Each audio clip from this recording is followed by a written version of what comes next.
Hi viewers, welcome to our channel. இன்றைக்கி நம்ம சேனலில் சூப்பரான பிரேக்ஃபாஸ்ட் ரெசிபி பார்க்க போகிறோங்க. பிரேக்ஃபாஸ்ட்டுக்கும் பண்ணிக்கலாம், டின்னருக்கும் பண்ணிக்கலாம்.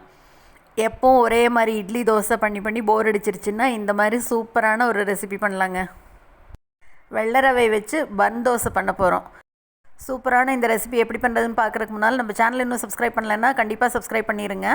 வாங்க எப்படி பண்ணுறதுன்னு பார்க்கலாம். இதுக்கு இன்றைக்கி ஒரு பவுலில் 1 கப் அளவு ரவை எடுத்துக்கிறேன். இது கூடவே 1/2 கப் அளவு கெட்டி தயிர் சேர்த்துக்கலாம். இப்போ இது கூட 1/2 கப் அளவு தண்ணி எல்லாத்தையும் சேர்த்துட்டு இப்போ இதில் 1/2 டீஸ்பூன் அளவுக்கு ஈனோ சேர்த்துக்கிறேன். இது கலர் வருதுன்னு நினைக்க வேண்டாம், நல்லா கலந்து விட்டுட்டோம்னா கலர் தெரியாது. பேக்கிங் சோடாக்கு பதிலாக நான் இந்த ஈனோ சேர்த்துக்கிறேன். எந்த ஃப்ளேவர் வேணால் சேர்த்துக்கலாம், அந்த ஃப்ளேவரோட ஸ்பெசிஃபிக் டேஸ்ட் எதுவும் வராது, கலரும் தெரியாது. ஈனோ இல்லைன்னா கொஞ்சமாக ஒரு பிஞ்ச் அளவுக்கு பேக்கிங் சோடா சேர்த்துக்கோங்க. இப்போ எல்லாத்தையும் சேர்த்து நல்லா கலந்து விட்டுடலாம். கட்டி எதுவும் இல்லாமல் நல்லா கலந்து விட்டுட்டு இதை இப்போ ஒரு மூடி போட்டு மூடி வச்சிடலாம். ஒரு 15 மினிட்ஸ்க்கு அப்படியே இருக்கட்டும். இப்போது 15 மினிட்ஸ் கழித்து பார்க்கலாம். பாருங்கள், நல்லா ஊறி வந்திருக்கு பாருங்கள். அப்படி தண்ணி தயிர் எல்லாம் இழுத்துருச்சு, நல்லா கெட்டியாக இருக்குது பாருங்கள். இப்போ இது எல்லாத்தையும் ஒரு மிக்ஸி ஜாருக்கு மாற்றிக்கலாம். இது எல்லாத்தையும் ஒரு மிக்ஸி ஜாருக்கு மாற்றிட்டு ஒரு 1/4 கப் அளவு தண்ணியை இதிலேயே அப்படியே அலசி சேர்த்துக்கலாம். இப்போ இதை மிக்சியில் வச்சு நல்லா ஒரு தடவை நைஸாக ஓட்டிக்கலாம். பாருங்கள், நல்லா நைஸாக அரைச்சி எடுத்துட்டோமா. இப்போ இது எல்லாத்தையும் எடுத்து ஒரு பவுலுக்கு மாற்றிக்கலாம். இந்த பன் தோசைக்கு தேவையான அளவு உப்பு சேர்த்துக்கலாம். உப்பு சேர்த்துட்டு நல்லா ஒரு தடவை அப்படியே எல்லாத்தையும் கலந்து விட்டுடலாம். இப்போ இதுக்கு தாளித்து கொட்டிடலாம்.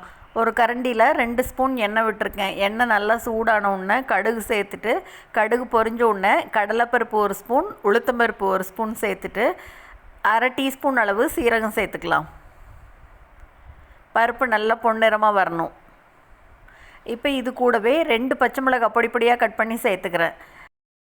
இது கூட ஒரு கொத்து கருவேப்பிலை எல்லாத்தையும் சேர்த்துட்டு நல்லா பொரிஞ்சு வந்தோடனே அடுப்பை ஆஃப் பண்ணிவிட்டு இதை எடுத்து அந்த மாவில் சேர்த்துக்கலாம். இதை தாளிக்கும் போது இப்போ நீங்கள் இது கூட வேணும்னா ஒரே ஒரு பெரிய வெங்காயத்தை பொடியாக கட் பண்ணி சேர்த்துக்கலாம். நான் இன்றைக்கி வெங்காயம் சேர்த்தாமல் செய்கிறேன். இப்போ எல்லாத்தையும் அப்படியே ஒரு தடவை நல்லா கலந்து விட்டுறலாம். இப்போ இது மேலே அப்படி பொடியாக கட் பண்ண கொத்தமல்லி தழையை தூவி விட்டுக்கலாம். இந்த தோசை நம்ம தாளிப்பு கரண்டி இல்லாட்டி சின்ன வானிலையில் அப்படி ஊற்றினோம்னா தான் சின்னதாக நல்லா பண்ணால் வரும் தோசை. நான் இன்றைக்கி தாளிப்பு கரண்டியில் தான் ஊற்றுறேன். பாருங்கள், முதல்ல அதில் எண்ணெய் விட்டுட்டு எண்ணெய் நல்லா சூடான உடனே 1/2 கரண்டி மாவு சேர்த்துக்கிறேன். மாவு சேர்த்துட்டு ஒரு தட்டு வச்சு மூடி வச்சிடலாம். ஒரு 3லிருந்து 5 நிமிஷம் அப்படியே இருக்கட்டும். அடுப்பை சின்னதாகவே இருக்கட்டும். அப்போ தான் வெளியில் நல்லா காஞ்சி கிறிஸ்பியாக உள்ளே அப்படியே லேயராக பன் மாதிரி சூப்பராக வரும். பாருங்க, ஒரு பக்கம் நல்லா காஞ்சிருச்சு. இதை அப்படியே எடுத்து திருப்பி போடலாம். பாருங்கள், பார்க்கவே எவ்வளோ சூப்பராக இருக்குது பாருங்கள். எண்ணெய் இருக்குன்னா அப்படியே விட்டுடலாம், இல்லைன்னா கொஞ்சமாக சேர்த்துட்டு மறுபடியும் மூடி வச்சிடலாம். இன்னொரு 5 நிமிஷம் அப்படியே இருக்கட்டும். இப்போ 5 நிமிஷம் கழித்து எடுத்து பார்க்கலாம். பாருங்கள், எவ்வளோ சூப்பராக பன் தோசை அட்டகாசமாக ரெடி ஆயிடுச்சு. அவ்வளோ சூப்பராக இருக்குங்க. மேலே அப்படியே கிறிஸ்பியாக உள்ள லேயராக சூப்பராக இருக்கும். இது கூட எந்த சட்னி வேணால் வச்சு சாப்பிட்லாம், அட்டகாசமாக இருக்கும்.